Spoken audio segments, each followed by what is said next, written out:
Okay, hello guys, good morning. So, dito tayo ngayon sa Shell Valenzuela near SM City Valenzuela. So ngayon may pupuntahan tayong isang lugar kung saan pwede nating dalhin yung ating family. Pwede mag-jogging, pwede mag-badminton. Alam ko may Zumba rin doon, sabi ni Mrs. So yun nga, sabi ni Mrs. Maganda daw yung lugar na yun. So malapit lang dito, bandang May Kawayan lang. So dito, since from Valenzuela na tayo, is wala pa siguro mga 30 minutes or 20 minutes ang mabiyahihin natin, depende sa traffic. So yun, so kita-kita tayo mamaya pagdating doon.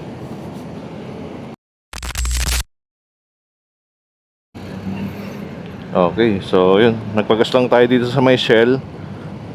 And then diretso na tayo dun sa pupunta natin. Doon lang daw yun sa may may Kawayan, malapit sa may Kawayan Complex. May nagpas ng tulay sa boundary ng may Kawayan, Valenzuela. So may Goldilocks, doon lang daw yun malapit. Ayan, marami na kasi ginagawang kalsada dito ngayon sa Valenzuela kasi naging malubak nga to gawa ng nag-uulan. Dalawang linggo or higit dalawang linggo yata nag-uulan. So yung mga asfalto na parte ng kalsada is yun nga, nasira. Kaya ito, ongoing na yung mga pagpapagawa. Marami na kasing reklamo yun na nakakarating siguro sa pamahalaan sa LGU ng Valenzuela. Kaya ito, since wala ng ulan, kaya pinapaayos na yung mga kalsada dito. So ngayon dito tayo sa Karuhatan.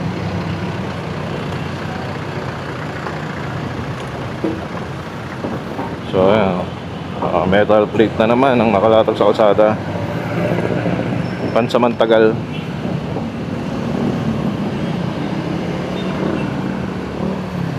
So hopefully na since di na nag-uulan, talagang matuloy-tuloy na yung paggawa ng mga kalsada dito. Okay, dito tayo sa may bandang South Supermarket, People's Park, Valenzuela People's Park. Ayan, so malapit lang pupunta natin, bandang may Kawayan lang. Sa may bungad lang yun, sa may Goldilocks lang daw So lagpas lang ng tulay yun, then kakanan. Hindi ko lang alam kung anong tawag sa lugar na yun pero yun nga, maganda daw kasi pwedeng madalhin yung family mo doon, mag-jogging, badminton, other activities, papawis.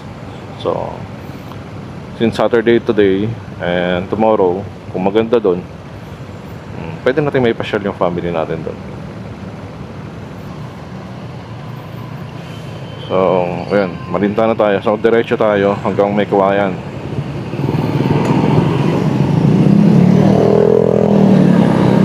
So siguro naman since ilang araw nang di nag-uulan, wala nang baha dito sa madadaanan nating sa dalan-danan. Kasi ito yung sa kabaan ng MacArthur Highway, ito yung usually talagang binabaha pag tag-ulan.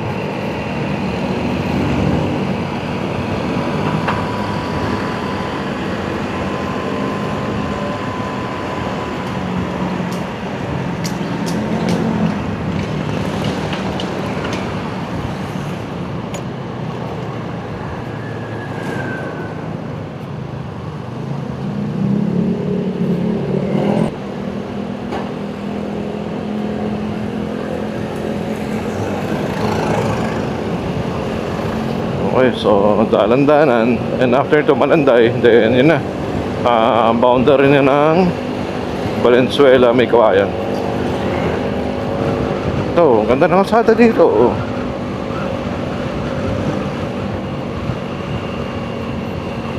Yung ano na talaga yung asfalto lang talaga ang diubra dito sa MacArthur Highway.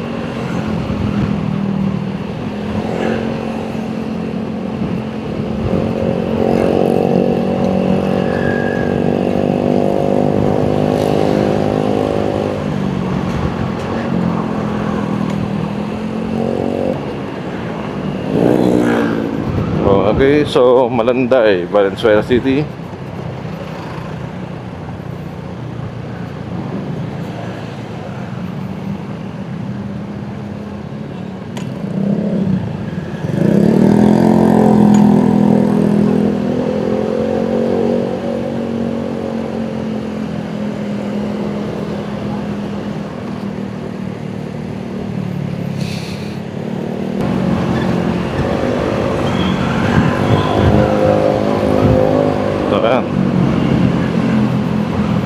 Dito tayo sa Mikawayan Bridge. Ayan. So, pagbaba natin dito, may Goldilocks, kakanan na tayo.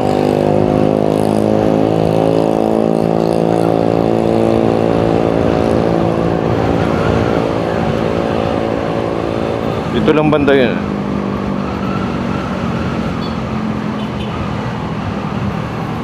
Yan, dito may dito.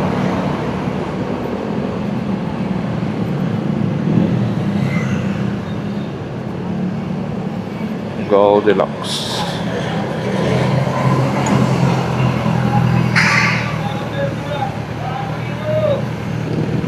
Yan. Ito, Goldilocks. Nakakaroon tayo dito.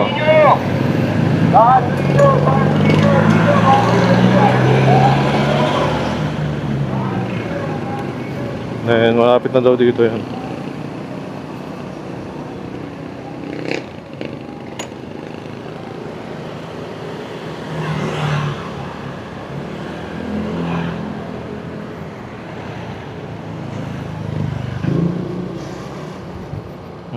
Hindi ko alam kasi kung anong tawag doon sa lugar na yun. Baka ayun, yung mga nilikuan ng mga biker. Ayun, mga... Oops, ayun o, yung mga paninda sa labas. Oh, okay. Dito na nga siguro.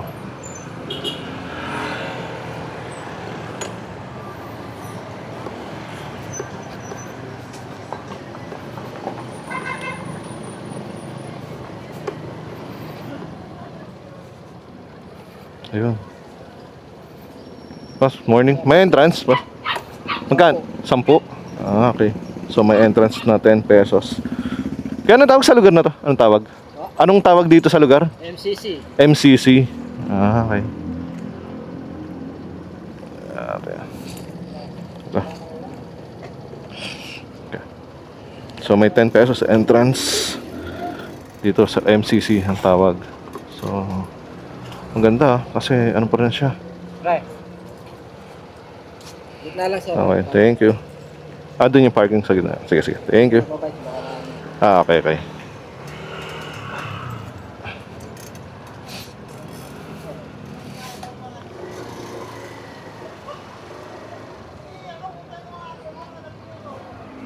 Dito pwede na dito. So dito na tayo magpa-parking, tapos lakarin na lang natin yung pag-ikot sa lugar. Okay.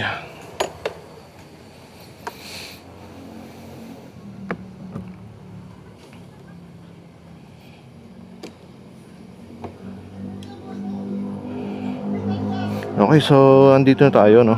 So MCC ang tawag sa lugar ni to. At ayun, maganda. Kulig. Ano pa? Marami pang halaman. Marami nagbabike. At yun mga nag-walking. So ikutin muna natin. Tingnan natin kung anong klaseng, kung anong yung mga ano dito sa lugar na to.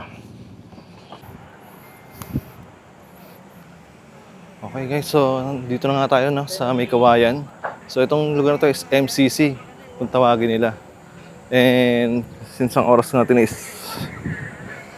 9 AM na, wala na tayo masyadong nakikitang... Ito, may mga nag-jogging pa naman, pero marami dito mga nagbabike. So ayan, no. So may linya talaga ng para sa mga nag-jogging.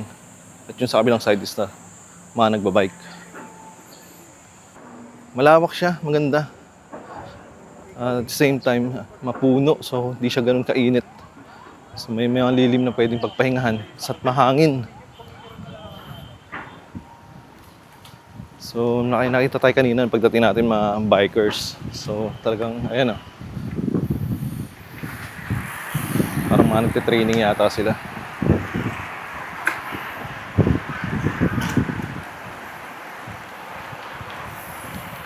Yun. Kasi maganda to, yung malawak siya. Paikot. So magandang training grounds nga to para sa mga bikers. And then sa mga nagpapawis lang, dito naman sa side na to, yan, pwede ka maglakad, then mag-jogging. And titingnan natin yung mga lugar kung saan pwede mag-badminton naman. Ayun, may basketball din doon. Ayan, basketball area. So, pwede naman pagpahinga sa lugar na to eh. Kasi mahangin siya, malilim. Ay, panghalaman. Ayan. So, maganda yung lugar. Presko.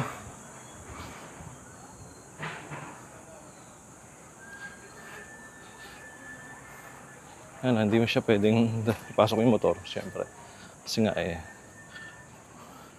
kung mga tao lang sa mga bikers. So, paikot nga siya. So, narating na natin yung turning point dito sa nilakaran natin. Ayan na naman yung mga bikers, oh. Parating na naman sila. So, pangatlong ikot na nila to. Simula nung nag-start tayo dito. Ito, so since turning point, huwag muna tayo makisabay. Hintayin natin sila hintayin muna natin sila makaliko. Ayan, kasi kakain sila ng linya dyan eh.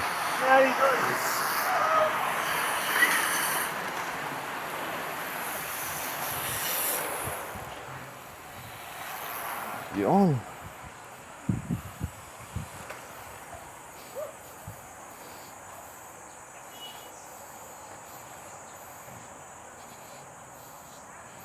So pag pupunta kayo dito and jogging and walking ang gagawin, make sure na dito kayo sa left side. Kasi right side is dedicated siya sa mga bikers. Tulad niyan na nag-training sila. So mabibilis sila.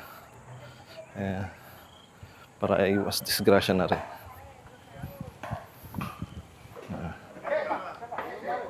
Pickleball. MCC Pickle Club. So yun. Oh. May ganun pala din eh. MCC Pickle Club.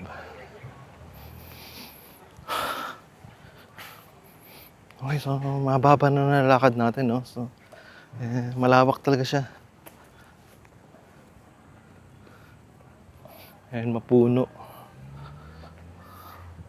So, ganda nga dito. Gandang dalhin yung mga bata dito. Mag-enjoy yun sa mga makikita nila na tanaw. Puro green.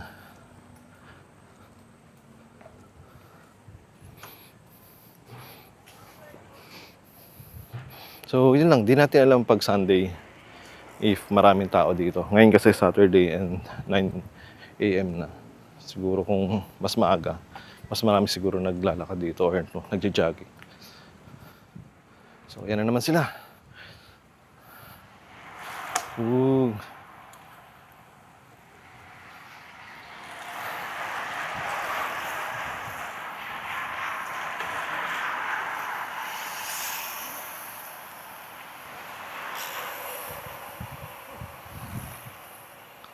Tingin ko nagte-training tong mga to para sa upcoming cycling event.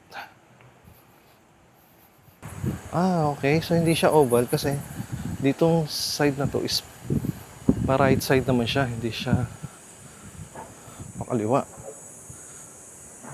So, ang ganda. Maluwag talaga. Ayun, lawak.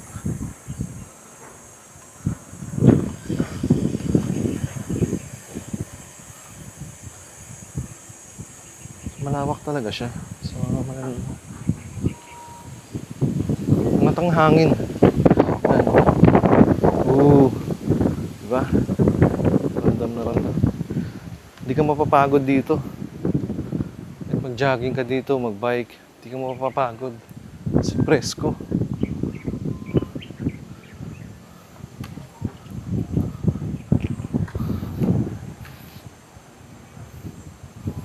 And yung araw ngayon is hindi naman siya ganun ka-direct pa. Dinig pa yung mga huni ng ibon. 30 minutes na rin tayo naglalakad.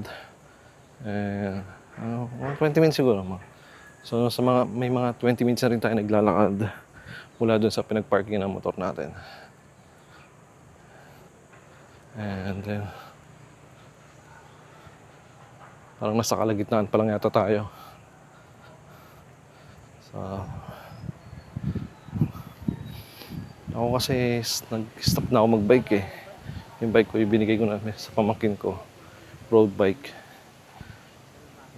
Somewhere on walking and jogging na lang tayo. Pero yun nga, ang ganda mag-bike dito.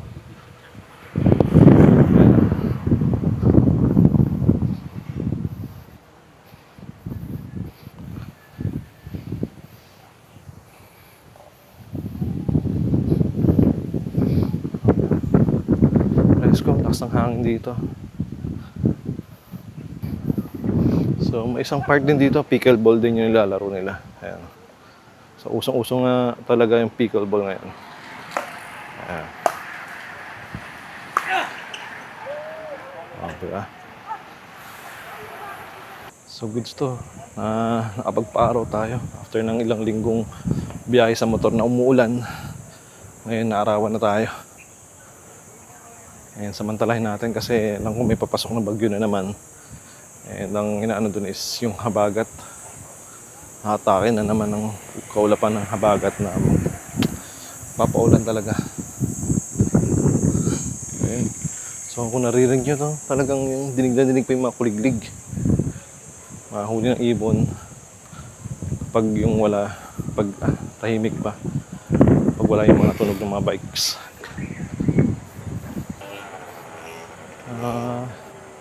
Mukhang narating natin yung dulo. Hindi ko lang sure kung ito na yung dulo. Kung dito tayo nag-park. Ito na nga yata yung entrance. Oo, dito na tayo nag-entrance. Yun, so yun, naikot na natin. Naikot na natin itong MCC. So sa part na to, yan, may mga parking, may mga paninda rin dyan. Okay, so yun nga guys, so naikot na natin itong MCC dito sa May Kawayan. Hindi ko lang natanong kung ano yung ibig sabihin ng MCC, pero baka May Kawayan Complex Center. Pero ano nga, maganda nga siya. So malawak siya para pag magja-jogging, mag-walking, then kung may bike kayo, pwede dito mag-bike. Din nga marami tayo makita tayo, marami parang nagti-training sila para sa cycling event. May pickleball area, pero yung isa doon is MCC Pickle Club. So mukhang sa grupo lang nila exclusive yung pwesto na yon. Then may basketball court. And may mga paninda rin. May mga nagtitinda rin mga damit, mga pagkain, inumin. So hindi kayo mauuhaw, magugutom dito. Halimbawa kabutan kayo. So yun guys. So salamat sa pagsama sa akin. So kung nagustuhan nyo itong video na to, just like, subscribe, and share. Okay? So again, this is Kuya Lex, and this is AJS Adventures.